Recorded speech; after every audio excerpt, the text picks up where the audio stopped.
Hello, fellow humans. We are here for another installment of the reading of Esther. This is chapter 9. Yes, I have a snotty nose and I've had like a cold, I guess, or something. So don't worry about my snotty nose. Yeah. Um, what else? Oh, yeah, I'm wearing all gray. Someone told me once that that's called a grout fit. It's my gray outfit. And there you go. All right.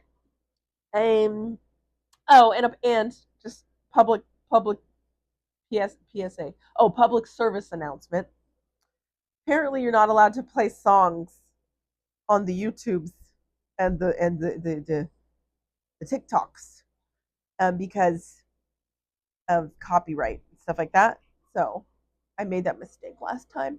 So maybe this time I'll just pick a song out and just sing it for you guys with my snotty nose. Okay?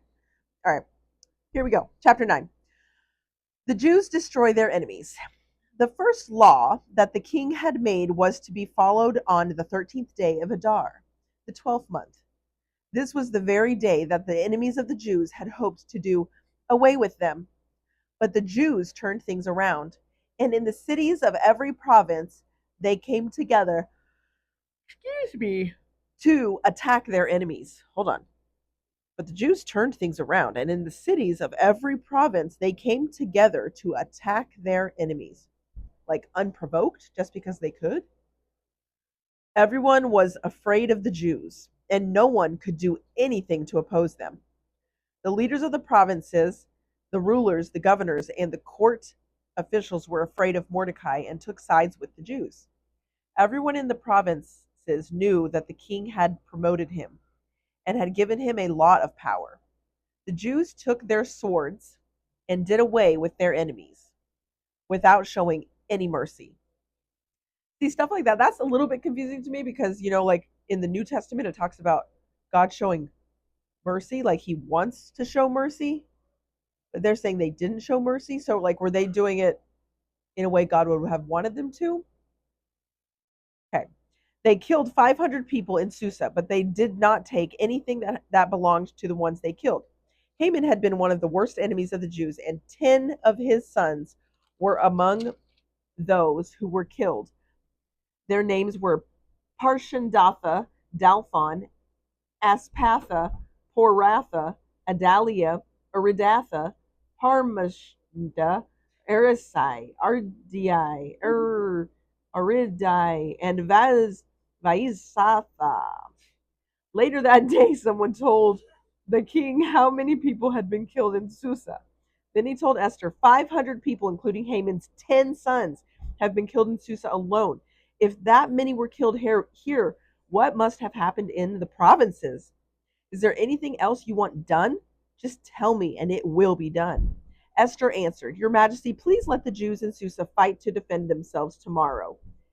It doesn't sound like they're defending themselves. It sounds like they're just going to people and killing them. Anyways, the people that were already their enemies, I guess, but I don't know. Just as they did today. And order the bodies of Haman's 10 sons to be hanged in public. Ooh. King Xerxes did what Esther had requested, and the bodies of Haman's sons were hung in Susa. That is morbid. Then on the 14th day of Adar, the Jews of the city got together and killed 300 more people, but they still did not take anything that belonged to their enemies. On the 13th day of Adar, the Jews in the provinces had come together to defend themselves.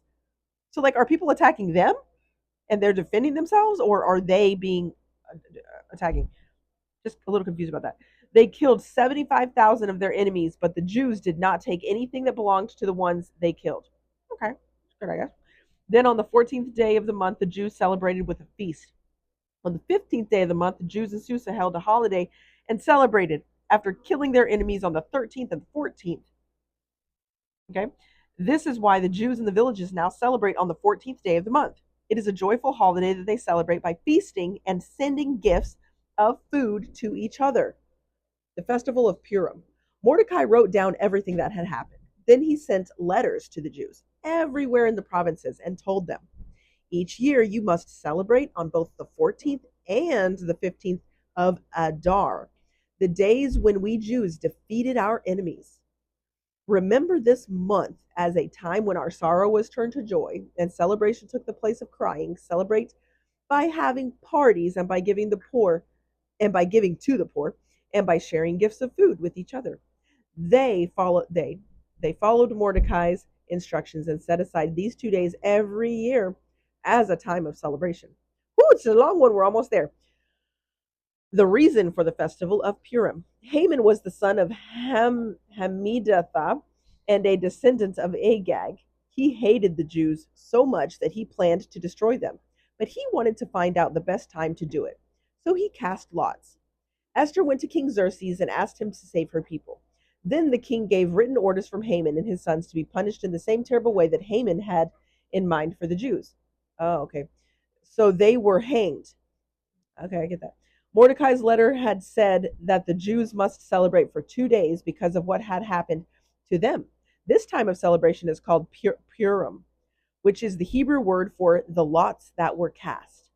Now, every year, the Jews set aside these 2 days for having parties and celebrating, just as they were told to do. From now on, all Jewish families must remember to celebrate Purim on these 2 days of each year. Queen Esther, daughter of Abihail, not Abigail, but Abihail, wanted to give full authority to Mordecai's letter about the festival of Purim. And with his help, she wrote a letter about the feast. Copies of this letter were sent to the Jews in the 127 provinces of King Xerxes. In the letter, they said, "We pray that all of you will live in peace and safety." Great prayer. I pray that for all of you guys. You and your descendants must always remember to celebrate Purim at the time and in the way that we have said. You must also follow the instructions that we have given you about mourning, not like morning and night, that kind of mourning, the other kind of mourning. Mourning like after someone dies. And going without eating. So I'm going to read that last thing. You must also follow the instructions that we have given you about mourning and going without eating. These laws about Purim are written by the authority of Queen Esther. Okay, so that's the end of that chapter for today. And I don't know if you've noticed, and maybe you did, I got this little guy.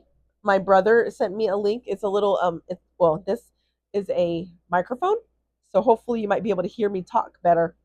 So this is testing for this um installment of the Esther reading. We have one more chapter. Yay, so close. Chapter 10 next time. And then we're wrapping it up. I'm talking more, and we're going to do a new one next time. I'm going to tell you what we're going to read next time. Okay, love you. Bye.